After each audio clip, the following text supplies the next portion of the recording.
आखातातील युद्धामुळे देशात एलपीजीचा तुटवडा निर्माण झालाय। एलपीजीला पर्याय ठरू शकणारे डायमिथिल इथर हे इंधन संपूर्ण स्वदेशी तंत्रज्ञानातून तयार करण्याची कामगिरी पुण्यातील राष्ट्रीय रासायनिक प्रयोगशाळेने केली आहे। तर डीएमईचा इंधन म्हणून स्वतंत्रपणे तसंच एलपीजीमध्ये मिश्रण करून वापर शक्य असून डीएमईच्या प्रयोग तत्वावरील व्यावसायिक उत्पादनासाठी पिरंगुट नजीक प्रतिदिन 250 किलो क्षमतेचा प्रकल्प उभारण्यात येतोय। तर डीएमई हे एलपीजीला पूर्णपणे पर्याय ठरू शकतं। डीएमई एलपीजीच्या तुलनेत 1.5 पट अधिक कार्यक्षम आहे। तर एनसीएलचे संचालक डॉक्टर आशिष लेले यांनी याबाबतची माहिती दिली आहे। त्यांच्याशी या संदर्भात संवाद साधलाय आमचे प्रतिनिधी चंद्रकांत फुंदे यांनी।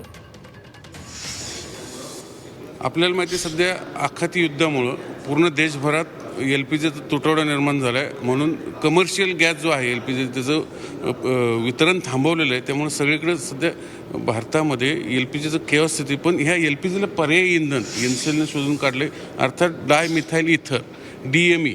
म्हणजे ते तसं बनतं मिथेनॉलपासून। म्हणजे एल पी जी हा मुळात क्रूड ऑइलपासून बनतो, म्हणजे ब्रिटेन प्रोपेनचे त्याच्यातनं तो। त्याच्यामुळे तो आपल्याला सगळं आयात करावं लागतं क्रूड ऑइल भारतात कुठं म्हणजे खूप कमी प्रमाणात बनतं। हे डायमिथाइल इथर हे कसं बनवलं, आपल्यासोबत लेले सर आहेत। लेले सर जरा आम्हाला डेमो दाखवा आणि हे पर्यायी इंधन कसं होऊ शकतं जरा समजून सांगा। आपण कोळशापासून किंवा बायोमासपासून बनवू शकतो। आमचा जो आत्ता प्लांट आहे उरवड्याला, तिथे आपण बायोमास घेणार आहोत, वुडेड बायोमास म्हणजे लाकूड, आणि त्याच्यापासून गॅसिफिकेशन या प्रक्रियेमधून आपण मेथनॉल तयार करणार आहोत आणि त्या मेथनॉलपासून आपण डीएमई बनवणार आहोत। त्यामुळे आत्ता आपल्याकडे जो डीएमई बनणार आहे पुण्यामध्ये तो हरित डीएमई आहे, ग्रीन डीएमई, बायोमधनं आलेला डीएमई आहे। त्याला आपण बायोडिझेल म्हणून त्या प्रकारे पण हा बायो डीएमई आपल्याला म्हणता येईल।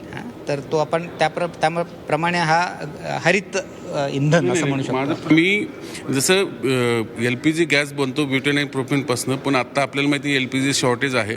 पण त्याच एलपीजीमध्ये आपण डीएमई म्हणजे डायमिथाइल इथर हे मिक्स करू शकतो, जे यांनी एनसीएलमध्ये बनवलं आणि ते मिथेनॉलपासून बनतं। आणि मिथेनॉल हे कोळशापासून बनतं। हे बेसिक आपण त्यातलं केमिस्ट्री जे आहे ते आपण समजून घेऊया पहिल्यांदा।